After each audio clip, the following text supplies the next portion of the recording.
Pag-uusapan po natin sa puntong ito, itong medyo baloktot at hindi tumutugma sa realidad ng kalagayang politika ang naging pahayag nitong mayor ng lungsod ng Maynila na si Mayor Isko Moreno.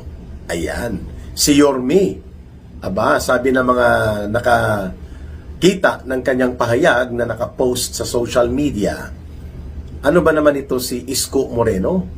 Biglang nag 360 degrees ang kanyang ikot at humahalik na sa talampakan ng mga magnanakaw at mga buaya led by Marcos and Romualdez. Yun ay tanong ng taong bayan, ha? Mga kababayan, kasi alam naman po natin na nung elections 2025 ay nagka-tactical alliance po si Isko Moreno at sila Vice President Sara Duterte. Though informal, nakita natin na tumulong sa kampanya sa Maynila si Vice President Sara Duterte laban sa mga abusado at nasasangkot sa maleta at mga flood control at mga issue ng pandarambong at pangungurakot sa kabanang bayan. Partikular po ang mga kongresista kagaya po ni Congressman Joel Chihuahua, ni Congressman Benny Boy Banal na Aso Santong Caballo Abante.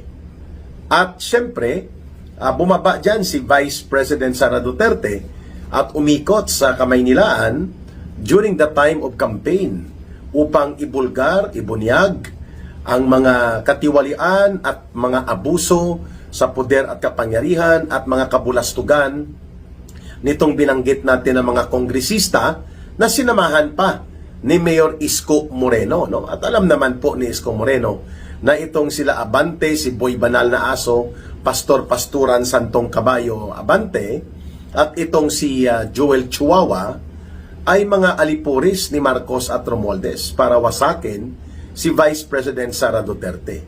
And nang maupo na po muli sa kanyang panibagong termino, itong si Mayor Isko Moreno, nakita din natin kung paano niya nilansag o sinubukang lansagin ang mga abusadong impluensya na ginagawa nito ni Congressman Joel Chihuahua sa Maynila, no, mga kababayan.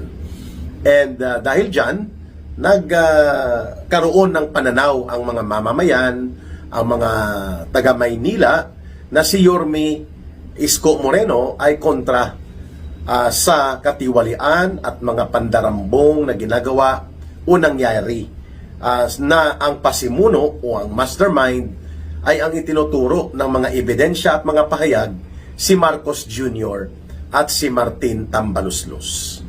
Ngayon, naging kampante ang pananaw na ito ng mga taong bayan, believing that Isko Moreno as a very potential leader ng ating bansa, lalo na sa pangunahing lungsod, the capital city of the country, at siya ang alkalde, ay tumatayo laban sa katiwalian at naninindigan na papanagutin at dapat singilin, parusahan at pagbayarin itong mga nasasangkot sa 1.5 trillion pesos na pagnanakaw sa kaban ng bayan o sistematikong korupsyon at malawakang pandarambong. At yun nga, the evidence, the testimonies all point out papunta po sa tinatawag nating criminal trails of being the mastermind, sila Marcos Jr. at sila Martin Tambaluslos. At sila Saldico at iba pang mga maleta group ng sindikato ay mga alipores at mga operators. Pero kamakailan lang nagbago ang ihip ng hangin, ha? Nagkaroon po ng biglaang pagpihit ang mga naging paninindigan na ipinapakita ni Mayor Isko Moreno sa taong bayan, no? Nakita natin, naging malambot siya at biglang naging kaibigan si Joel Chihuahua. Isa po ito sa attack bulldog na ginagamit ni Martin Tambaluslos at nila Marcos sa maruming laro ng baluktot na impeachment operations laban kay Vice President Sara Duterte. Biglang naging kaibigan at kumalma si Mayor Isko Moreno sa kanyang mga political positioning patungkol kay Joel Chihuahua. itong kongresista ng Maynila, mga kababayan. So, nagkaroon na kaagad ng pagdududa o pag-question ang mga mamamayan kung ano ba talaga ang totoong kulay ng politika at kung mayroon bang tama at sincero na paninindigan itong si Yorme pagdating po sa malinis na pamamahala, matinong panggobyerno at ang pagtindig upang tutulan at papanagutin ang mga nasasangkot sa katiwalian at mga pandarambong. Aba, mas lalo pang naging matingkad ngayon ang mga pagdududa at pag-question dito sa mga pananaw ni Yorme nang bigla nang sabihin na pagdating daw sa usapin ng katiwalian o ng malawakan at malubhang korupsyon sa flood control projects at mga anomalya kaakibat nito, naniniwala siya na hindi guilty o hindi sangkot si Marcos Jr. Talaga ha? Talaga lang ha? Natatawa tayo at nagkakaroon tayo ng sarcasm o pandidiri dito sa baluktot na uri ng political style nito ni Yorme. Trapong-trapo. Unang-una, kung convenient sa kanya na mainit ang issue at pwedeng sakyan, sasakyan niya. Pero kung sa tingin niya ay mas mabigat at nakakapabor ang benepisyo ng pagpapasipsip kahit pa na mandarambong at mandurugas ang gobyerno, na dapat ay siya bahagi ng pagbabago at pagsisiwalat nito, papanig siya doon kasi mukhang hindi pa naman sigurado na tatakbo si Sara Duterte sa pagkapangulo o mananalo sa pagtakbo sa pagkapangulo. Although nagdeklara na si VP Sara Duterte and she is still the front runner sa mga survey sa pagkapangulo in 2028. So ano pong nakikita natin dito? Obviously po, alam ni Isko Moreno deep inside his heart, deep inside his mind, no? Tanggalin niya nang ang pagkapolitiko niyang sipsip at politikong diskardidor. Itong si Isko Moreno, alam po niya. Very basic po ang lahat ng mga nangyaring kabulastugan at mga paglapastangan at pagsalaula sa budget 2023, 2024, 2025, and even dito sa 2026. Ang author si Marcos, kasabwat si Romualdez. Lahat po ng patotoo, sirkumstansya, mga pahayag, mga dokumento, at mga kaganapan, dumudugtong po ang kriminal na pananagutan pabalik kay Marcos at kay Romualdez. Bakit? Hindi ba alam ni Yorme, Isko Moreno, na si Marcos ang pumipirma ng budget matapos itong katay-katayin, matapos itong gawing sindikato at istapa nila Saldico at ng gang nila Romualdez sa sindikato sa House of Representatives at kasabwat pati ang ilang mga senador, bumabalik kay Marcos ang naturang budget at pinipirmahan niya. Hindi ba alam ni Isko Moreno yon? Alam.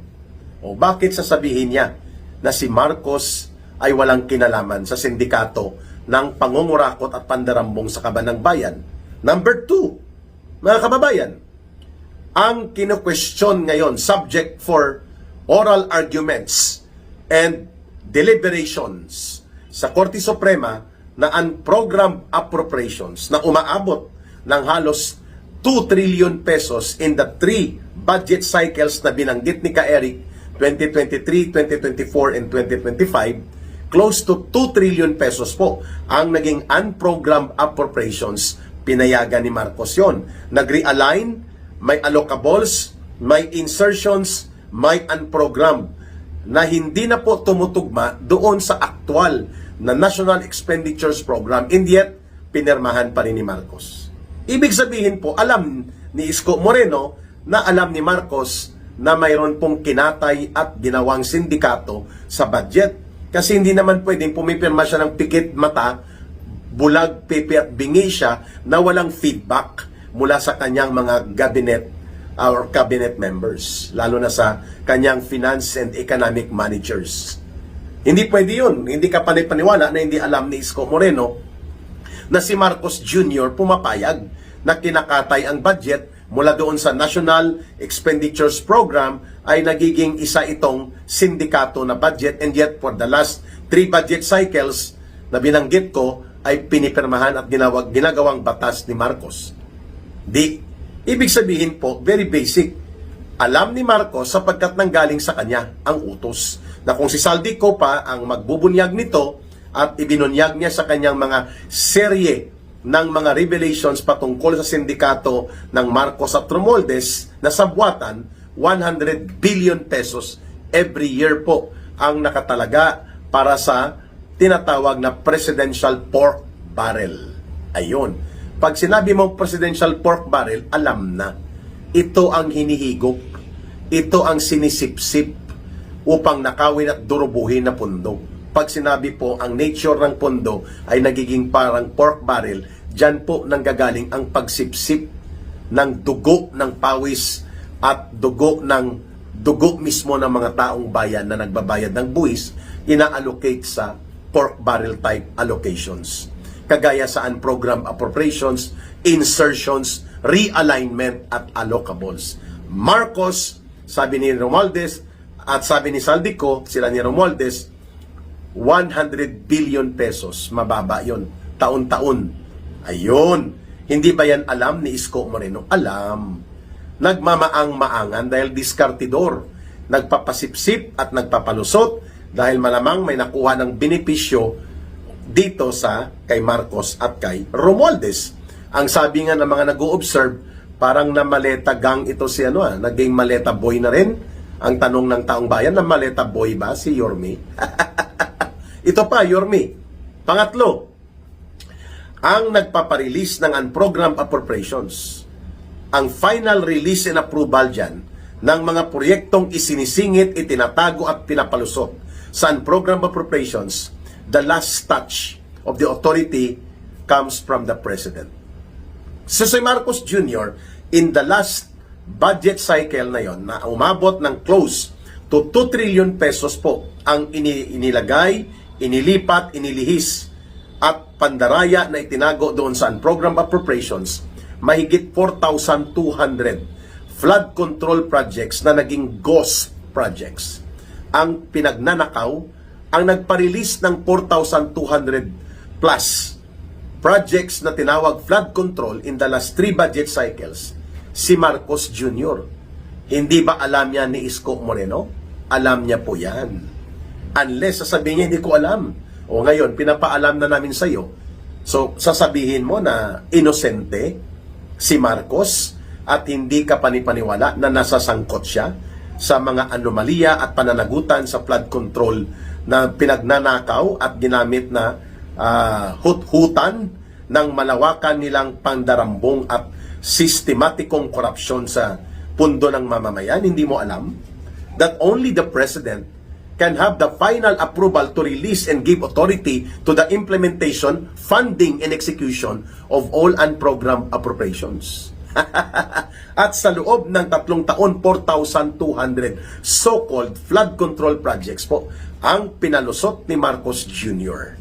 At siya po ang nagpirma nito. How can he become innocent?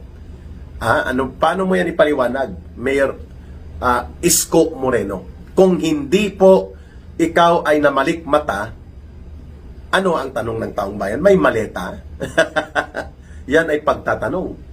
Hindi natin alam paano niya gagawin yan ang pagpapaliwanag sapagkat mukhang manggagamit na uri ng politiko talaga ang pagkatao at style na ginagamit ni Isko Moreno. At maliban na lamang po kung sasabihin niya na wala pa akong nakikitang ebidensya. Pero hindi rin po makakalusot sapagkat all evidence, all testimonies, and all circumstances, testimonya ng mga diskaya na mag-asawang primary contractors na ginamit sa sindikato nila Marcos at Romualdez, testimonya ni Sergeant Gutesa, testimonya at revelation ng mga paghahayag ni Yusek Bernardo, paghahayag ni Yusek Cabral, ngayon ay patay na, wala na, paghahayag ngayon ng mga koneksyon ng utos ni Marcos, paano saluin at itago ang mga deliveries nila Saldico na inireveal ni Yusek Adrian Bersamin kay Congressman Leandro Libeste.